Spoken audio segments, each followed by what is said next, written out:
Today's topic is Aesop's Fables. There are two stories in this lesson, that is, the stag at the pool and the dog in the manger. Today we are going to learn about the stag at the pool. Before that, let us see who is this Aesop and what are fables. Fables are short stories that have a moral or message for us, something to learn and keep in mind as we grow up. Most of the fables have animal characters who think and act just like human beings. It is believed that many of the fables were first told by a wise person called Aesop.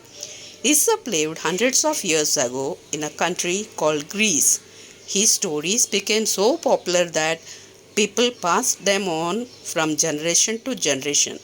Many proverbs and sayings that we use today are based on these fables. Here are two well-known fables. The first one is the stag at the pool. One day a beautiful stag came to a pool of clear water. As he bent down to drink, he saw his own reflection in the water.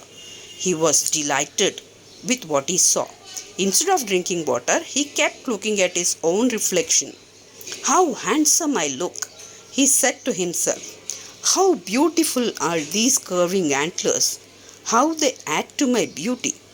How graceful they look." Then he moved nearer and saw his legs reflected in the pool. He was quite disgusted. "Look at my legs. Oh, they are so ugly, all spindly with small feet. How I wish that nature had given me legs worthy of my stately antlers." As he was brooding in this way, the stag heard an arrow going swish across the pool. At the same time, he picked up the scent of hunters. With a quick turn, he bounded away. His legs carried him swiftly into the forest. The hunters were hot on his trail, but they were no match for his speed.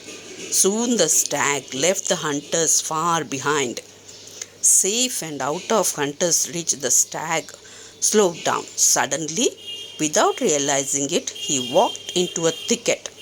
There were trees and strong branches growing close together. And alas, the same antlers of which he was so proud got caught in the thick growth. The stag tried to shake himself free, but more he struggled, the more entangled his antlers got in the branches.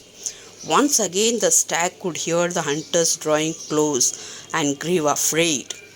At last, with great difficulty, he managed to free his antlers and bounded away. I realize now that my ugly feet saved my life. I was so proud of these handsome antlers, but they would have been the cause of my death. Very often we dislike the very things that are most useful to us. We should always be satisfied with whatever we have.